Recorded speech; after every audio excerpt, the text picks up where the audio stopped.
Feng Shui dalam perspektif mistik, ilmu pengetahuan, dan syariat Islam. Feng Shui atau Feng Shui sering kita dengar sebagai seni menata ruang untuk membawa energi positif. Tapi, apa benar ini hanya mitos? Atau ada penjelasan ilmiah di baliknya? Dan bagaimana pandangan agama Islam tentang Feng Shui? Yuk, kita bahas dari 3 perspektif: mistik, ilmu pengetahuan, dan syariat Islam. 1. Perspektif mistik. Feng Shui berasal dari tradisi Tiongkok kuno, menggabungkan 2 kata, Feng, artinya angin, dan Shui, artinya air. Dalam filosofi ini, segala sesuatu memiliki qi atau energi. Tujuan Feng Shui adalah menjaga keseimbangan elemen dalam rumah agar qi positif mengalir lancar. Misalnya, cermin diletakkan di pintu masuk untuk memantulkan energi buruk, atau menghindari tempat tidur menghadap langsung ke pintu karena dianggap mengundang energi negatif. Tradisi ini sering disertai konsultasi dengan ahli Feng Shui yang menggunakan bagua, semacam peta energi, untuk menentukan tata letak yang ideal.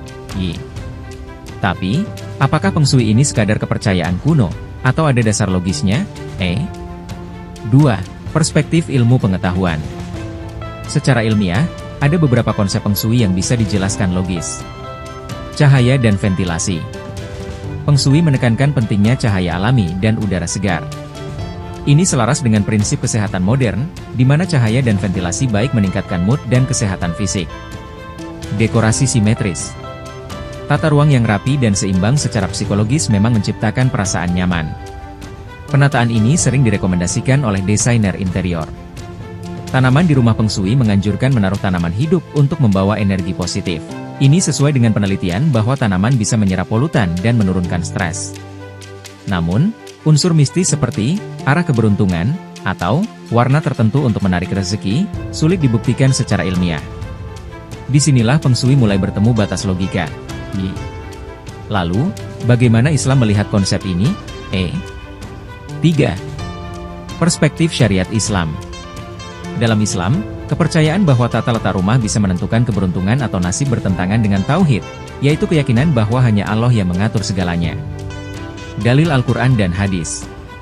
Dalam Quran Surat At-Taubah ayat 51, Allah berfirman bahwa segala sesuatu terjadi atas izinnya.